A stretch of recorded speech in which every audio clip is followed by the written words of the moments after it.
Shalom, and welcome to our second edition of Contextual Bible Study. I am Denny Thompson. Just to repeat what I showed you last time, some of the sources of my pictures are number one source is a place called BiblePlaces.com, which is just a fantastic resource of tens of thousands of great pictures of Israel. Free Bible Images is another really good one that I'm using throughout these sessions. PreservingBibleTimes.org is one that's going to be used today. And that's where, in particular, I'm using some videos, some about 1 minute videos that are narrated. They're very, very valuable. And my pictures. This is kind of a rough outline of what Israel looks like in the bigger picture. And you can see it's in a very, very dry area, obviously, the Middle East. About half of the country is actually desert. Now, compared to the United States, most people really have no idea how Israel is, but it's tiny. It's the size of New Jersey, the entire country. And again, half of that is desert. You could put 448 Israels inside of the United States, which is stunning. Now, from God's perspective, he said, I have made you a light for the Gentiles, that you may bring salvation to the ends of the earth. And that was because he chose this little country to establish this covenant, to have the authors of the scriptures, and from which would come the Messiah. Why here? Well, if you look, Israel is right between, it's on a major highway called the Via Maris, connecting these great empires of the past, Babylon, Persia, and Assyria, over to Egypt. So Israel's right exactly in the middle of the pathway. This is a picture of that road called Via Maris running right through Israel. God also said, for this is what the Lord Almighty says, after the glorious one has sent me against the nations that have plundered you, for whoever touches you touches the apple of his eye. Very clearly showing the central focus of God on this little nation. Now, today we're going to take a look at the major regions of Israel, just kind of look at very general, just not real specifically what happened everywhere, but a couple things, so you can get an overview. And that's kind of the intent today. We're going to begin with the coast. So let's do that. Here's the coastline. It's pretty narrow. In this particular narrow area live about 75% of the population of Israel, which means it's pretty crowded. This is the highway that goes right through Israel, that great big long highway from the Middle East going over to Egypt. In history, way back in Bible times, Israel didn't control it. They didn't control that area. Somebody else did. And some of you might be remembering who did control it. By the way, today's highway actually goes right down that Via Maris, the major interstates going south. Well, it's called the Plain of Philistia. That's a big clue. The Philistines controlled it. They were the ancient rival of the Jews, for sure. They were called by the in the Roman time period, they referred to them as Palestina in the Latin language, which become known as Palestine. And this Israel was renamed Palestine by a later Roman emperor who was tired of them revolting all the time. So he wanted to take that name Israel away, and he called them Palestine. And that actually stuck all the way until 1948, when Israel became known as Israel. So there's the plain of Philistia and the Philistines. We have an idea what they look like by this relief coming from Ramses II in Egypt. He called them the sea peoples. You can kind of see what they look like. They were tall, stately looking. These hats that they had on. You can see the sea peoples were likely from Greece. Not sure, but we think so. They probably came from Greece. They might have come from after some of the earthquakes and moved to a different area. They came to Egypt, and he is showing what they look like. Many of them moved north into Israel. That's when they settled that area, about 1250 BC along the coastline. 5 major cities: Gath, Ekron, Ashdod, Ashkelon, and Gaza. Gath was known as the headquarters, or a home city, I should say, of Goliath. And Gaza is one we're going to look at for just a second here. That was a place, of course, Samson was eventually killed. And this picture is to represent the Philistines. The Philistines were very sophisticated. They were clean shaven, extremely advanced. They had iron technology, whereas Israel only had bronze, which was much inferior, much softer material. And of course, you might remember Samson before he died, after he lost his strength, he asked God for strength one more time, and he pushed the pillars, these narrow pillars that supported this temple. He pushed them, and it came right down on him, but also the Philistines in that area. This is kind of a little bit of archaeology proof here. This is a temple found in that area, showing these two central pillars, that the way they built these. That was actually the construction of those temples. So it kind of shows some background or proof to the actual Bible story of what Samson did here. Now we're going to go north to the plain of Sharon, which is the next one going north, which is right here. A couple large cities up there. And Joppa is not real large, but it's an important city. It was where that's where really the only natural seaport of Israel was. It was used way back in time, way back in Jonah's time period. And then just north of them was a much more modern city, and of course a massively important city called Tel Aviv. So here's a picture. This is Joppa, and you can see Tel Aviv just above it there in that area. Joppa is where, as I mentioned, Jonah was from, and later many things happened there, but one thing was Peter was here, where he received a vision from God that he should go north to a place called Caesarea, we'll look at in a second, and he should go up to the Gentiles, and he's going to go up and he's going to meet the man who's going to become the first convert, a Roman centurion named Cornelius. Now, from Jaffa, the area north here towards Tel Aviv, was actually purchased. There was nothing here back in 1909. 60 Jewish families purchased 32 acres because they wanted to have their own little settlement. It was very, very crowded in Jaffa. So this is a little video explaining some interesting information about Tel Aviv. The greenery in the foreground of this video marks modern Jaffa and its small natural harbor. Today, Jaffa is a suburb of Tel Aviv, seen in the distance, with 2.3 million residents, one-third of Israel's population. Until AD 1948, Tel Aviv was only a tiny garden suburb of Jaffa. Since there are so few natural harbors along the Palestinian coast, as Tel Aviv's sandy beaches and coastline confirms, Joppa became a center of trade and port for ancient Canaan and Israel. The prophet Jonah departed from here. Peter stayed in the house of Simon the tanner in Joppa, where he received a vision that Gentiles could be admitted into the church. As the camera moves north from Jaffa, the hotels with their beaches and the downtown area of modern Tel Aviv are clearly visible.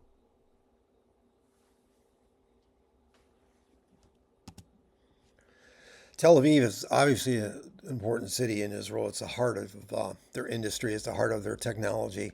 There's so many new startup countries. It's called a startup nation, Israel is. They're a leader in the world in technology. They're a leader in medical advancements, you name it. Tel Aviv is the hub of that. So it's a very significant city. It's actually the second largest. Jerusalem is the biggest city, population-wise. So let's go up to that place I mentioned a minute ago called Caesarea, which is up here. It's on the area called the Plain of Sharon, the next plain going north. In this picture here, we can see that Sharon Plain in the background there. And we can see some of the landscape of Israel. Again, this is not a very big area, so you can cover a lot of area in not so many miles. But notice how straight the coastline is. It's very straight. They did not have natural harbors. Up in a place called Caesarea, way back in 25 BC, Herod the Great, who was an incredible builder. He was an incredibly awful, cruel person, but he was massively talented. He decided, I'm going to build a seaport up there that the world has never seen before. And we'll look at that. It was truly stunning. The next picture, though, we're going to go to the north where it says next picture view from here. We're going to go up there kind of looking backwards at what we're seeing here. And that would be here, this view. So now we're north and we're looking backwards towards Caesarea. If you look close, you can see right there, it's a little hazy, but that's a major electric plant, which is very significant for Israel, and that's a strategic target for the enemy, so they have to guard that extremely close.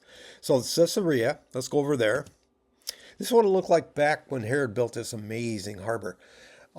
He built the first artificial harbor in the ancient world.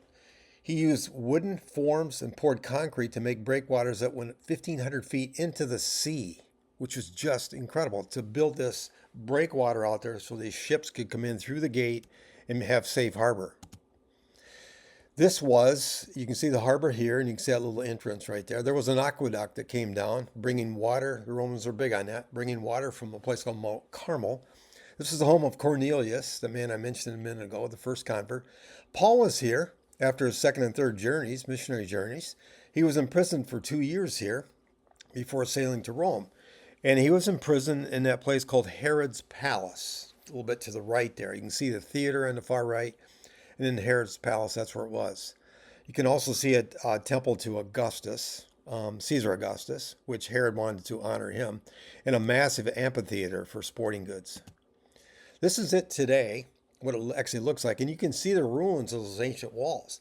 In fact, one of the tourism activities is some people like to dive in that area to go down and see what's left of those walls on the bottom.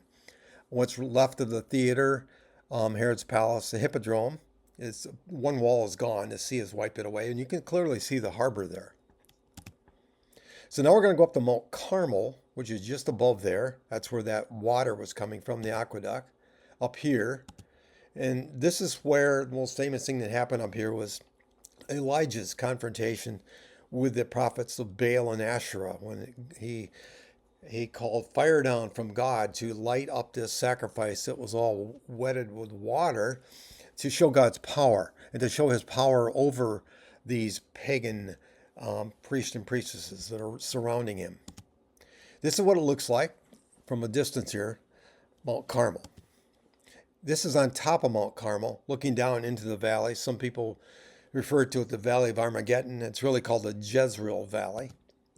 And we believe this might be the place where this altar was built, where Elijah built this altar for this great confrontation, where God displayed his power before the pagans. Okay, now we're going to go to the next area, number 2, the Shephelah, it's called. These are the hills between the mountains and the coast right there. And it's kind of the borderland between, it's kind of the confrontation zone between the coastline, which is owned by the Philistines, and up in the mountains where the Jews were. The confrontations took place in that middle ground called the Shephelah. This is it. You can see the Shephelah, these green mountains, these actually hills, and then you can see the green or the mountains in the background, more the brown mountains, called the Judean hills or Judean mountains. Now, they're not really tall mountains. They're like between 2,600, maybe 3,200 feet in that particular area. So, one of the famous confrontation zones in this Shephelah was a valley that come out. There's several valleys that come right through this area, and that's where the Philistines could come up into the center of the country. It's called the Elah Valley right here. And that might ring a bell with some of you because that's where David and Goliath had this confrontation, right where that arrow is pointing. Now, Bethlehem is here, it's on the left here, but it's way up in those mountains, way inland. And Gath, one of those 5 cities to the left, back on the seacoast, is the home of Goliath. So this is where the confrontation took place. In this drawing right here, I kind of show the Israel camp on the upper part and the Philistine camp in red on the lower part. And then in that valley in the middle, it's where this famous confrontation took place. This is a video explaining this. This view of the Elah Valley is west of the previous video and is Ephes Dammon, mentioned in 1 Samuel 17 in the David and Goliath account. This is where the Philistines camped as they confronted Saul's army. In the distance is the area where David met Goliath, and beyond that, the Judean hill country on the horizon. The camera circles over the archaeological ruins of Azekah on the hilltop in the foreground. At 1,200 feet above sea level and in the middle of the Shephelah, Azekah's commanding location made it visible for miles around. Jeremiah cites it and Lachish as among the last remaining fortified cities that stood against the invading Babylonian forces of Nebuchadnezzar. Azekah was captured by Nebuchadnezzar shortly before the fall of Jerusalem. Okay, now we're going to go up into the mountains. That's to the Philistines. They looked at the mountainous area as the place where the Jews lived, or the Jewish God. That was the Jewish God's area, is the way they looked at it. So the mountains, which is the heartland of Israel, because that's where the major cities are. Again, this is at Shephelah, the hills, the low hills, and then the Judean hills in the background. Same picture, because I think this really illustrates it really cool. So we're going to go up into those Judean hills or mountains. And it's right through the heartland of Israel. It's referred to as the land of the farmer because that's where most of the farming took place. What kind of farming? Grain, olives, grapes. We're going to be looking at all those and all kinds of stories in the Bible about those crops, teachings about those crops, and how Jesus used those particular agricultural activities in his teachings quite often. So this is what a lot of this area looks like. It's terraced because it's mountainous. So you can see these stone terrace walls. This particular one is a vineyard, and that's a vineyard watchtower to the right, towards the back there. So many verses. I just put one here. I am the vine, you are the branches. If you remain in me and I in you, you will bear much fruit. Apart from me, you can do nothing. And we'll be looking at many more stories and information about the vineyards and all these other activities. So the heartland of Israel, these major cities, Hebron, which became the first capital of Israel. We're going to look at Bethlehem and Shechem actually at this moment as samples. Jerusalem will be a separate one completely for the next activity, just Jerusalem itself. So first to Bethlehem, there it is. About 50,000 people today. In Jesus' day, it was just a few hundred. It's the Hebrew word for it is Beth Lechem, which means house of bread. Beth is house, Lechem is bread. And Jesus declared, I am the bread of life. There's so many illustrations like this where God is putting these pictures together in this story that he's telling. But Jesus was born, the bread of life was born in a house of bread. This is the church. It was built over the top where we believe Jesus is born, the Church of the Nativity. And I'll just show you a couple pictures on the inside here. And then from the inside of the church, you go down into this area where the cave was, where they believe Jesus was born. And this is the very spot where they believe Jesus was born. It's marked as such. And that is marked as the manger. The actual manger would look like this. It was a stone trough. We'll have a presentation on it eventually all about Jesus' birth, the Christmas story. But it would have been this. This is what an animal feeding trough is what it really was. And it was used in this case for Jesus as a baby to be put in. Now up to Shechem is one other example I want to look at. It's between these two mountains. You can see that sprawling city today. Today it's called Nablus. Then it was called Shechem in Bible days. So many things happened here. Abraham stopped here in his way from way over in Babylon, coming this way to build an altar to God. Joshua came into this area, and he had the people of Israel go in the valley, and they read the blessings of the law from Mount Gerizim and the curses from Mount Ebal as all to hear. Jacob dug a well there at a place called Sychar, and you can see it circled. That well will become famous later in the New Testament times when Jesus met a Samaritan woman, and what an encounter that was. Fascinating story. We'll be looking at that. So this is Shechem, and here's a video. In the foreground, on the brown excavated hilltop, are the remains of a worship site on Mount Gerizim in Samaria. This place is referred to by the woman at the well, where Jesus announced his messiahship in the 4th chapter of John. Coming into view on the upper right is a large valley, and across the valley to the north is Mount Ebal. In between these two high hills is the modern city of Nablus, built near and over the ruins of ancient Shechem and Sychar. It was here that God promised Abraham, "To your descendants I will give this land." Okay, now we're going to go to the area right here, which is the desert. And it's a very, very incredibly interesting area, very rugged. It's an area that is a sudden drop from the highlands in the center, from the Judean mountains, down to the Dead Sea Valley. And it's quite a drop. In fact, it drops over 4,000 feet in about 13 miles, creating all kinds of canyons, and they're called wadis. A very, very rugged area. So the desert or wilderness doesn't look like deserts in the southwest at all, as you'll see, as we see it more in pictures and so forth, what it actually looks like. It's where the shepherds were. This is, again, going back to Bethlehem. I took this angle from the city up on the ridge, the land of the farmer. Right next to it begins the shepherd area, going way down. You can't see the Dead Sea. It's kind of hazy in the distance into that deep valley. So the shepherds had that very rugged area of the wilderness. So why is it so directly different in such a small areas? Why is it temperatures and how can the topography be so different? Well, the land comes or the air comes in from the ocean and it goes up across the Shephelah, up the Judean mountains. It rises. And when air rises, it kind of squeezes the moisture out. So it will rain up in the highlands, up to 20, 25 inches a year. That's why they can farm up there. But once it drops over the top, it is so steep going down. It's called the rain shadow that there's no moisture left.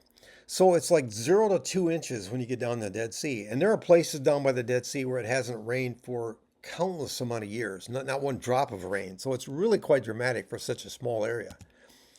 Another video. This harsh area is a portion of the Judean wilderness, the traditional location of Jesus' temptations. Geographically, the wilderness is a rectangular strip of land, about 60 miles long and 10 miles wide, that extends between the Judean hills near Jerusalem on the west to the Jordan River Valley, Jericho and the Dead Sea on the east. Although appearing desolate, it is not uninhabited, as can be seen from the occasional shepherds and their flocks. At about 2,700 feet above sea level, the land descends almost 4,000 feet in a series of narrow gorges and steep chalky cliffs to the valley floor, where, at the Dead Sea, it is 1,300 feet below sea level. The helicopter is now flying east, and in the distance is the Jordan Valley, and barely discernible in the mist of the distance is the north end of the Dead Sea, with the mountains of Moab on the horizon. Quite dramatic, to say the least. I don't know if you noticed, but that helicopter, which of course these are shot from a helicopter, went right over a shepherd, right over his head, his sheep and goats in hand that he was guiding across the top of that valley, that steep valley. Now, in these deep valleys, they're called wadis, is the greatest danger, natural danger in Israel. And it's not what you think. It seems pretty bizarre, but what it is floods. Now, how can I have floods in these areas where it doesn't rain? Well, up in those mountains, when it rains, it pours down very fast through this. It's predominantly sandstone, so it'll erode pretty quickly, forming these deep canyons. And it can, when it starts up in the highlands, it can be down by the Dead Sea in just minutes. It's so fast, sounds like a rushing train. If somebody's in one of these valleys, it could be big trouble. Now, the animals know. The Bedouin who live in this area, they'll never get caught down here because they understand. But the animals know too. They can instantly sense something's going on. The water can go up 50 to 70 feet just in a matter of no time. There's so many images from the wilderness that we'll be learning about. One of the really important ones I want to go into in some depth here is, along with this story right here, or along with this verse, the Lord is my shepherd, I shall not want. He leadeth me in the paths of righteousness for his name's sake. And what is a path of righteousness? It's sometimes called the straight path or the shepherd's path. It's very significant.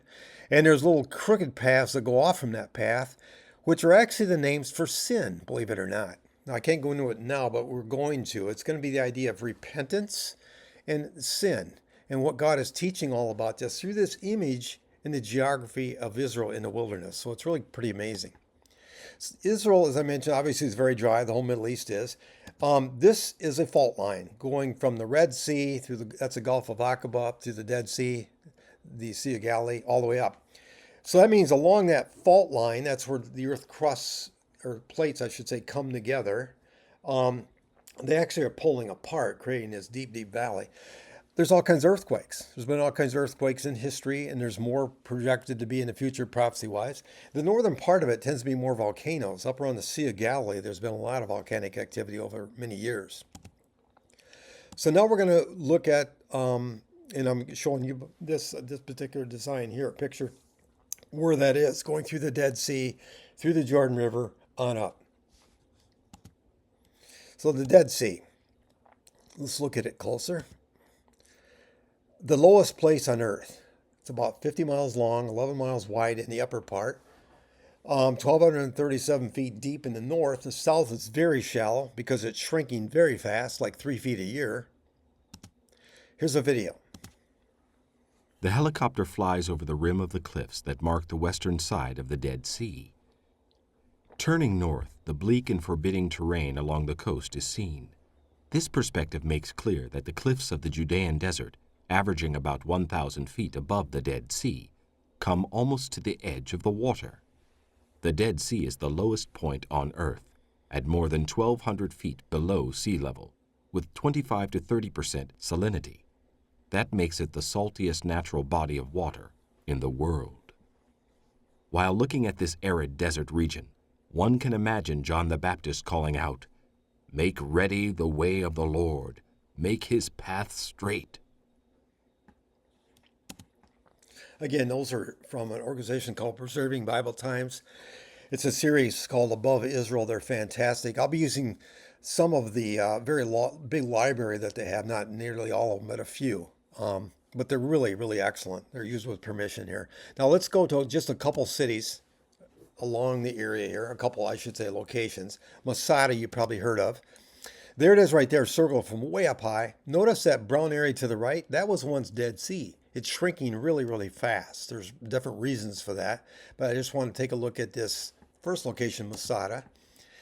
Right off this cliff on the north is an incredible palace Herod built, the fantastic builder that is Herod the Great. That big area just beyond it to the right there is massive storehouses where they could have lived for like 100 years with grain and so forth.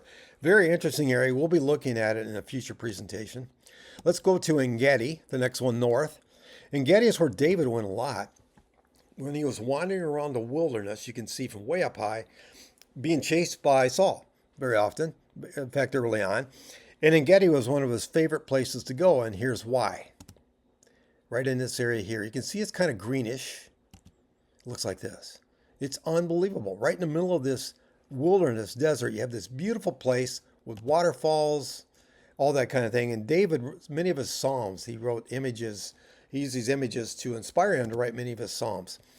Qumran, to the north. One more stop on the Dead Sea in this quick survey here. So Qumran is right here. You can see the northern tip of the Dead Sea to your right. Above that is the Jordan River Valley. And Qumran are some of the remains of the people who lived there. They were called the Essenes. They're actually a priestly class from Jerusalem. Fantastic story. We'll be doing a presentation on this too, because they become so famous for what they wrote. Right here is where they wrote them. We call them the Dead Sea Scrolls.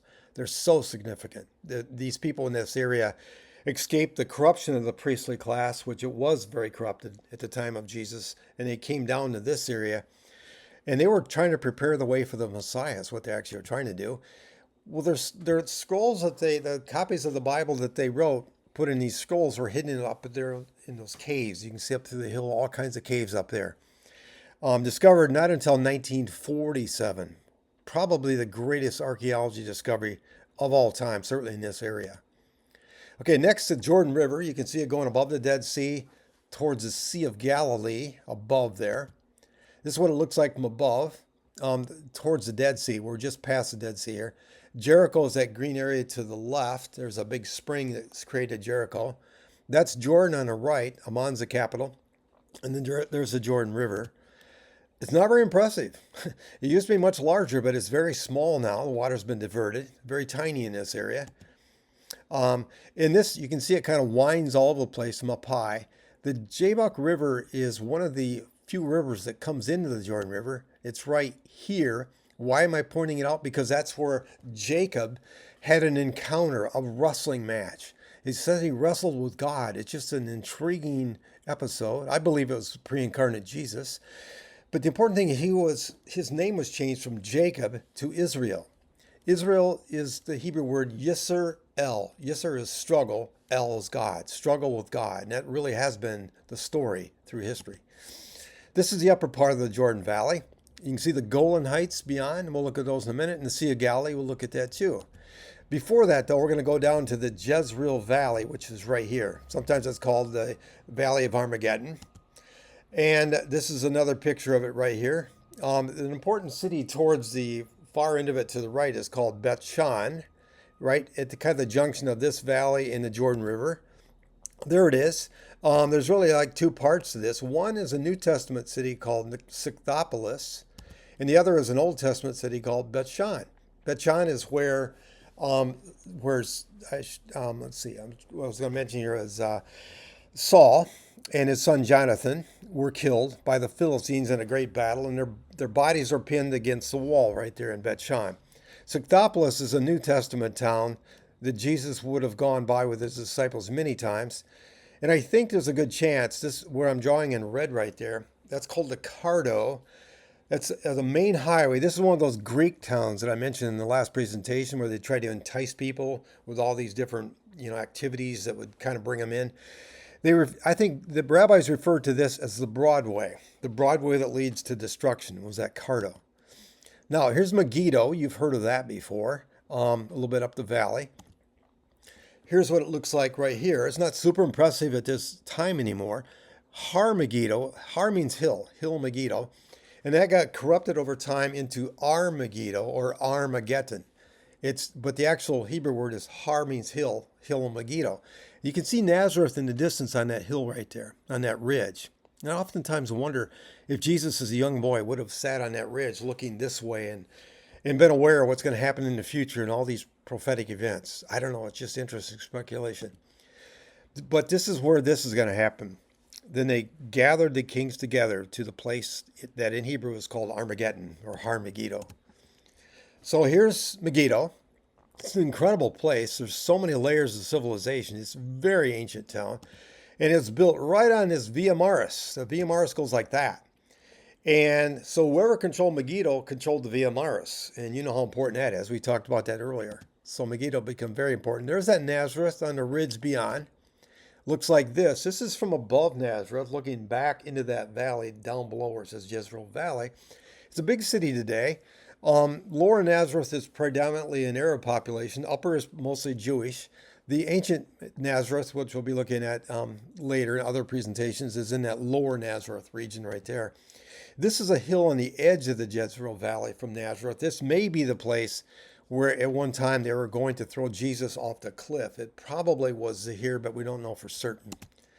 And this is looking through this valley, Jezreel Valley, which before the Jews came back into Israel in modern day times in the 1800s, it was a malarial swamp, just awful, because this whole land had been neglected. Mark Twain had gone to Israel, and he talked about what a forlorn place it was, that nobody really cared about it.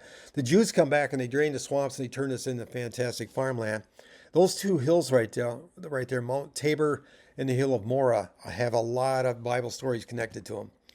And I'm just mentioning them at this point. So now we're going to go up to the Galilee, and beginning with the Sea of Galilee, and we're going to look at a city called Tiberias, which is right kind of in the middle of it's really a lake, not a sea. There's a story behind that, how it became known as a sea, but it's really it's a freshwater lake, the lowest lake in the world, at around 700 feet below sea level. Herod Antipas, who was the Herod of Jesus' day when he was crucified and resurrected, that Passover, that Easter, that's him, Herod Antipas, always wanted to meet Jesus, and he never did until that particular week. This picture shows looking north from Tiberias. You can see Capernaum, even though there was an eye shot there. These two worlds were separated until that week because Jesus and his rabbis never came down here to Tiberias. Today, it's the biggest city by far on the Sea of Galilee. Next, we're going to look at the Mount of Beatitudes, which is right here in this corner. We're just looking at a couple spots here. This is likely where the Sermon on the Mount took place. Very, very fascinating and important area. And there's Capernaum, the hometown of Jesus, as you know. From here, we can see you can see a large building. It's a synagogue, that white-colored building. We'll look at that a little closer in a second. And that weird-looking thing looks like a spaceship. Is a church built over top of Peter's home. Unfortunately, they did that. They built that, but that's where Peter's home was. And you can see it's right on the lake because many of these disciples were fishermen, and they were right here, right by the water. So as we go into that synagogue, it's incredible because when you're walking in the synagogue, you're walking exactly where Jesus walked. Even though the floor is not the same floor, it's exactly the same place. Built by a Roman centurion because Jesus had healed his servant. Now, beneath the wall, this white marble type structure, which was built about 300 years later, right over the site, the original synagogue was that black basalt. It's volcanic rock. That's what it was built from, because everything was built from that. Remember, I mentioned there were volcanoes in this area, so this basalt is like everywhere, and the tectons, the builders, some were carpenters, but many of them were stonemasons. So Jesus, I believe for certain, would have been working with stone along with wood. We're using those blocks right there to make all their different structures, all kinds of different things. This is some of the homes that are very close together, almost connected. When a young man got married, his father would make an extra room on the house to bring his wife back. And that's an image that Jesus referred to in his teachings. And we'll look at that too. So here's a video. This view begins by looking south over the Sea of Galilee, and the excavated buildings of Capernaum can be seen. This town was the home of Peter. It was a center for Jesus' Galilean ministry and is called his own city in the New Testament. Okay, now we're going to go across to the Golan Heights over here. And if you're looking from Capernaum, looking across, that's what it looks like. So many things happen over here too. Legion, the demon-possessed man, that whole story was right in that area up along the edges of those hills. We'll be looking at that story. But that's called the Golan Heights. And as you go further up over the Golan Heights, we can see some of the actual volcanoes. That's a volcanic cone. Mount Avatol, Mount Bentel. This is right near the Syrian border. Mount Bentel is a very major IDF post because it overlooks, that's Syria in the distance, and way out there is Damascus. If you look close, you can see a fence down there. That's the border between Syria and Israel, and obviously that's pretty dangerous area there. If we look north, so this is the Golan Heights going north.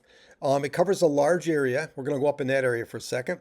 But at first, I want you to notice Damascus. See where it's pointing Damascus? There's a road that goes from the Golan Heights to Damascus. This is it. That's the road right there. And if you remember, somebody pretty famous walked along that road. His name was Saul, and he had this vision of Jesus, and this changed his life, and this persecutor of Jews to the greatest follower of Jesus. It would have happened somewhere along this road, this Roman road. Now, this area going north in Golan Heights is predominantly populated by a group called the Druze. Many of them live in Syria. Some live in Lebanon. They're all split up. They're very interesting people. They're some of the most loyal soldiers in the IDF. In one of these little villages, when a young man joins the IDF, they have a whole ceremony to honor him, the fact he's going to join the army. Above the Golan Heights is this big mountain called Mount Hermon. The Jews, they even to this day, they still see things in pictures. And Mount Hermon sometimes is referred to as Saba. Saba is the word for grandfather. Why grandfather? Well, grandpa has a white beard, maybe. So that's the idea. And this is very likely, I think, based on some other clues, where the Transfiguration probably took place. I thought through this in because I thought this is kind of cool. There's a season where they have skiing way up on Mount Hermon. And these are some Orthodox men, Hasidic men that are skiing, which is pretty cool. We went up on a chairlift in the summertime, and looking down from the chairlift way up high, down there you could see these kippas, these caps that they wear for devout Jews, laying way down on the ground. You can tell you're not a ski area in the United States when you see that type of a sight. Now we're going to go up to an area way in the northern tip, right here. It's called Caesarea Philippi. Why there? Well, in that cave right there, that's at the base of Mount Hermon, is one of the major sources of the Jordan River. Now you can't see it now because the water used to bubble out of that cave. An earthquake shifted it. In the next picture you'll be able to see where the water is. But many things happen up here in this area. There's the water. You can see it in that picture. It's a very beautiful area. Wherever the water was in this northern part of Israel, which is much more fertile and much more Garden of Eden-like than certainly the wilderness is, you had fertility cults. So you had Baal and Asherah in the Old Testament. In the New Testament times, they had a god named Pan and all kinds of pagan rites. Well, Jesus took his disciples here. And rabbis did that. They would bring their disciples to certain places to teach certain lessons. He took them here to ask a question. And he asked the question, who do people say that I am? And who do you say that I am? And Peter gave his famous answer. We're going to look at that into depth because it's so significant. Why Jesus took him here to ask that question. and how that has to do with the context of Peter's answer and many other important things about the role of Christians today. Now we're going to go from Caesarea Philippi over here. It was called Dan. Originally it was called Laish. And Dan was populated by a tribe called Dan. Originally they were down here and they moved way up there. Why? Well, from Dan, that's where Samson was from. He was from that tribe. And this is where Samson lived. We're in his village right now. We're looking down towards the seacoast, and we're looking down where the Philistines were in the coast. They got tired of it because the Philistines kept going after them. There's all kinds of battles. They thought, let's go somewhere else. So they went north. And they found this beautiful area up here, this water, and like I said, very Garden of Eden looking. It's really incredible to walk through this area. It's so beautiful. Rivers. This is one of the sources of the Jordan River. All over the place. It's just laced throughout. So they loved it. But unfortunately, they fell into this trap that this fertility, this water, this beauty, it's so nice up here. It must be the gods. It must be the pagan gods. Let's honor them. And so they started to build altars to the pagan gods. And the result of that was absolutely horrific. This is from Assyria, Nineveh. And what this is, it's showing what happened to these Jews, to the Danites. They were impaled and they were brought back to Nineveh. They were the first tribe to be conquered and taken away by the enemy because of their disbelief, because of their falling into idolatry. And finally, let's look at this valley right here called the Hula Valley. We've spent some time up in this area at a really cool old town, different times. Up in this area, the Jordan River, it doesn't look like it does down below. It's very fast. Jordan actually means Jardin, which means descender, and it is very fast up here. It's kind of a fun picture. My wife and I, this is myself and my wife, Sherry, went whitewater rafting up on the Upper Jordan one time, several years ago. And we were on this raft floating down the river, and I was looking ahead and looking at the raft in front of us, and I realized all of a sudden I can't see it anymore. Where did it go? And I said to Sherry, what happened here? Where are the rafts ahead of us? Then we could hear the sound, and we realized what's coming. There's a waterfall, and we're going over it. Now, it was not too dangerous. They knew what they were doing, the organizers of the trip. But this is us because they take a nice tourist picture of you falling over the waterfall. And of course, they can sell you the picture, which is pretty cool. So that's what was going on right here. And we were we had no idea, in panic mode, we had no idea this is coming. One more picture of the Hula Valley, a couple more pictures. Again, this is a malarial swamp. It's a beautiful area today. It has many kibbutzim, plural for kibbutz, in this area, little towns. To the left is Lebanon. Right now, this whole area is evacuated because it's under threat from Hezbollah, sadly. But that's what is just the reality of what's going on right now. Many of these people have not been home for months and months. The schools are closed. It's not good. But that's in the ingenuity of the Jews, what they did. There was no giving up. Many people died trying to bring this land back in these malarial swamps. Many did. Some of these towns lost half their people. All right, so that's it for today. We are going to, the next time, I'm going to focus strictly on Jerusalem. And the time after that, just to kind of give you an idea, is going to be, we're going to take a look at Jesus as a Jewish rabbi, and we're going to look at some of his teaching techniques that he used as a rabbi. But for now, my wish for you is shalom.